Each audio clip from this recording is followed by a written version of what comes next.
Hey, Reid Priddy. Oh my gosh, thank you so much for your time and joining us. Thanks, Ashley. Excited to be here. Well, I've done my due diligence and my research, and I'll tell you, reading article after article in your professional volleyball career, it's very apparent that, in my opinion, you are one of the most, if not the most, respected athletes in the indoor volleyball arena in the world. So besides the fact that you've been in 4 Olympic Games, which is over a 16-year period, that's amazing. You've stood on the podium twice, including a gold. That's amazing. But really what stands out to me when I'm reading about you and your Olympic and professional volleyball history is leadership and this mindset that you've cultivated and mastered. I really think that's part of your secret sauce, aside this amazing volleyball career that you've had. So tell us more about your background and what led you to this pivotal moment where you are today. Yeah, thanks. I think for me it was I was never really the tallest, most gifted person in the room, and so from an early age, just had a lot of overcoming to do, and I think that just sort of built into the fabric of what ended up making me successful, which I always tell people, being on the national team for that long, the question always comes up, like, how did that happen? Like, what was the secret sauce? And how I answer that question is I learned how to learn at a pretty young age. And that was really it. I was passionate about what I did. I was obsessive about what I did. And those two things led to a profession, which was really surprising, even to me. It wasn't some master planned out. In fact, I watched the Serena twins movie last night with Will Smith, and that was not my story. I did not have somebody that master planned everything from start to finish. And it's okay if you do, and it works out for them. That was amazing, great story, great movie. But for me, it was all about, I was just really passionate and really curious and very obsessive about, like, how do I keep doing this thing? And I learned how to learn. And so part of learning is the ability to sort of take honest inventory of yourself and having those feedback loops about, like, what do I need to do and what am I doing now and how do I close that gap? I mean, those feedback loops were constantly running to the point where that's, now it's like a natural lens. And so for me, stepping into more leadership roles, my mind is already geared towards what's needed, what do we have now and what's the gap? And being able to communicate that to a team or to an employee or a teammate makes it a lot easier to not beat around the bush and not talk about things that don't matter and aren't important. It's just like, this is the job that we need done. This is what we're doing. Here's the gap. How do we close it? So it's been very beneficial, not only in my athletic career, but now moving into the entrepreneurial realm. So you spoke, Reid, you said the word passion, and I can hear that passion come through. And you've built these teams. You've been a part of these teams that were amazingly successful. What experiences, there's that aha moment or these milestones that when you look back in the history of Reid when you were 16 years old to Reid now, where you found the right person at the right time, building the right teams and attracting and retaining those people to be a part of this success story? Yeah, I think teams, like, obviously the major component for a successful team is alignment. Are we all rowing in the same direction?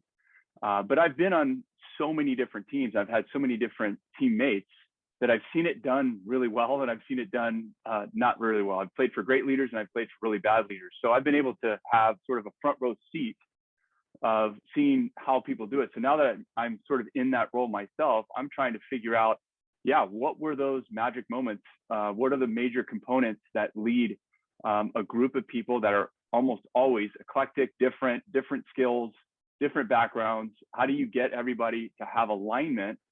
And what I've found is that there's, some really key components. One obviously would be the why, the driving force, if you will, the purpose, the mission. And having alignment on the mission is really helpful but I've been on teams that have over-indexed on the why, and I believe that once the why is established, and I've learned this from failure actually. Once the why is established, it can be referenced, but it shouldn't be the daily driving force. And so what really I have found that really helps is the why is followed up with a really clear plan. Like now that we're sort of aligned in our why, that's great. That's what we wake up inspired to do, but it's followed by a really clear plan and pathway of like, how are we going to accomplish and bring this thing to life? And then if you have those two components, I think the last component is just like the required competency. So I've been on teams that were like the volleyball version of the Yankees, where the big budget and you go out and buy, all the quote unquote best players. And typically you're rowing upstream with those types of teams. And I've also been on the team that had sort of the no name, the overlooked people, but it had a coach or a general manager that was really clear on like, here's my budget. And so I'm not going to go out there and buy one great player. I'm going to go find all of the overlooked pieces and I'm going to put this together, and it's going to fit into my system. And it's going to be the system that's going to win out. And I've been on many of those teams that we've just overperformed, if you will, according to the world's, perspective. But it was because it had a great leader that said, like, I'm going to align everybody around this concept. We want to win the championship, or, we want to be successful in business. And I'm going to go find the right pieces to those puzzles. So I think those are some of the things that I've learned over the years that I'm trying to apply now to my own business. So you are leading with passion, and it sounds like you're cultivating a passionate team behind that, with a clear, being sure that they are clear on your intent, the purpose of them being there, and that naturally will lead to the retention piece, which I know is a struggle for all of us. Yes. I'm so glad you brought that up, because it's one thing. I found that naturally as a leader, my ability to get people excited about jumping on the boat is much higher than getting them to row, 8 months down the road. Yes. And be just as excited. And what I've learned, just again, drawing from the athletic background, that, first and foremost, I had a great leader in Hugh McCutcheon. He coaches now in Minnesota. We talked about him on our last call. But, so there was alignment and sort of purpose and mission. There was a clear and defined plan. And then he went the extra mile because he was an assistant coach first to establish relationship. So I think that's a really big point, that you don't have to be best buddies, but there has to be open lines of communication with every member on your team. There has to be rapport. And on those teams that were great, they were not full of best friends, let me tell you. There was all sorts of personalities, like we were going in different directions at times at dinner, but there was this mutual respect and rapport and an open line of communication. I think that's one of the first ones. The second one was role clarity. I had a great person come into my life that said her tagline was "clear as kind." And this idea of clarity is something that I really struggled with. Like, here's this big master plan, like everyone's excited about it, but like the finite, the details of your daily life, like I was letting my employees or my team try to figure those out. And I've found that, gosh, when I give them clear, defined roles, that gives them the freedom to then innovate and explore and have sort of autonomy within those boundaries. But when they have no boundaries, then things get all over the place. And that was on me as the leader to provide that. And then I think it's like clarity again for metrics. What are you measuring? Do we know how to, do we know what the job is? Are we measuring it well? And do we have constant feedback loops to where we're aligning, we're meeting, and we're trying to just go back and forth and autocorrect. And I remember on the volleyball side, I remember our coach, Hugh, this was so out of the ordinary, but there was an outside hitter on our team that was undersized, and he was on the court for reasons other than hitting, but he had to hit. And so he stopped practice one time and just said, Riley, if you by some weird chance get a set in transition, you do not have permission to hit. That's kind of like saying to a jump shooter, like, if we accidentally pass you the ball in this situation, like, you're not allowed to shoot. And what that did was just sort of like, it seems like it's harsh, but at the same time, it was like, you're a starter. You're a huge part of this team for these other reasons. And so providing Riley with those boundaries gave him a lot of permission to feel great about the role that he was doing. And I think it was, yeah, just a really great way to lead in terms of just, are we clear on the mission and are we clear on our roles? Wow. So Reid, you've talked a lot about growth mindset in other conversations that we've had. I think that's really amazing to share, a lot of information that our team that's listening can get out of it. What is that? Explain it, and how do we apply it in our professional careers? Yeah, that's a great question, because it's such a buzzword that it could just sort of like gloss over. But to me, growth mindset is a belief. It's an internal belief. You either believe in the idea of having a growth mindset, or you believe the opposite, which would be a growth mindset is basically the belief that, like, I can learn, I can develop. I might not be good at something today, but that should never limit me, because if I apply the right attention, focus, and energy, then I could acquire that skill. That was the number one driver, as I said before, that led to my success as an athlete, was this idea that I can learn. There's nothing I can't learn. And you become industrious, resourceful, and relentless in your ability to sort of keep adapting and keep learning. The opposite would be having a fixed mindset. And that is, like, my skill set, my abilities, my capabilities, have a ceiling. It's whatever I was born with.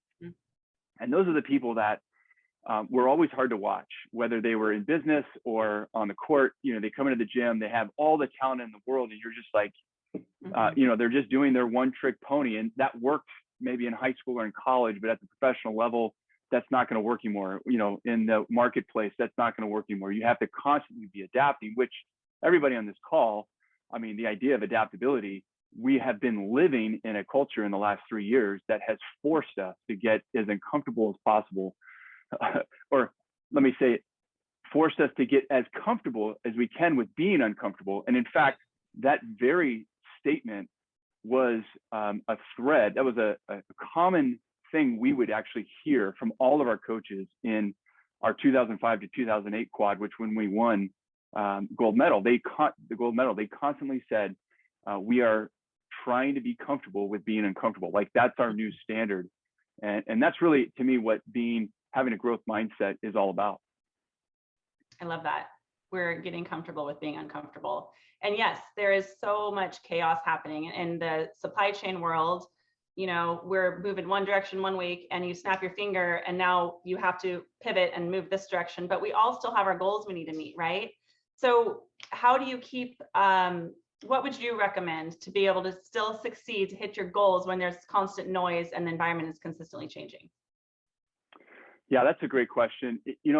I think as an individual within a company, let's say I'm not even a leader, I'm just an individual. I think like going through leadership steps individually for your own job is really helpful, and creating little mini seasons. And what I mean by that is, trying to constantly understand, as everything's chaotic around me, am I really clear on the game that I'm in?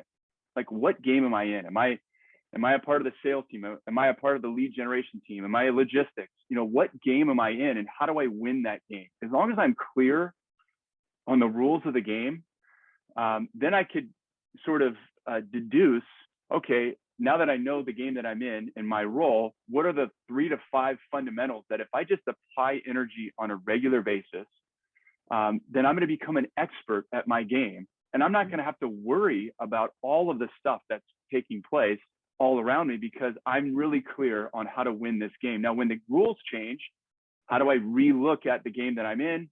Did that impact anything with what I'm doing? And to me, that's sort of clutch. I think we talked about it last call. Clutch is simply the ability to hyper focus under any situation, and not get sidetracked. And so to me, those are the ways that we can really sort of hone in on our role and our contributions when it just seems like everything's breaking loose around us. Words of wisdom. Thank you, Reid. I have to ask though, before we leave, what is it like to be standing on the podium at the Olympic Games getting a gold medal? What goes through your head? Yes, I mean, at that point, it's just surreal, and you know, it's all of the hard work, all the culmination of building into, you know, that moment is sort of coming to fruition. You're sort of looking backwards, and I have found that, like in business, it's um, you know, you're kind of doing the same thing. It's like a never-ending season. So making sure that you have like seasonal checkpoints to be able to sort of like stand on top of your own podium and just recognize the work that's gone on, and the ground that has been covered. You know, there's nothing like just standing with your teammates on top of the mountain, but you know that it was all the things that we remember today was more of so all the lessons learned along the way. Amazing. Love it. Thanks, Reid. I'm sorry, we are out of time. I can talk to you forever, but I really appreciate your time. Thanks for joining us. Thanks for having me, Ashley. Yep.